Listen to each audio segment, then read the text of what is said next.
Suprema, pinayagan na si Senador Juan Ponce Enrile na makapagpiyansa sa mga kasong kinaharap nito ng pork barrel scam. Ang ulat mula kay Joseph Parafina.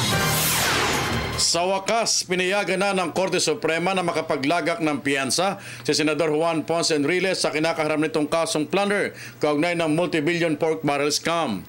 1 milyong piso ang tinakdang piyansa ng mga maestrado nang sila'y magbutuhan kung saan 8-4 ang naging resulta nito.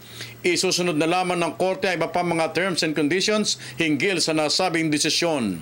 The Court granted the petition for bail of Petitioner Juan Ponce Enrile, subject to the terms and conditions to be specified by the Court in its order which will be forthcoming.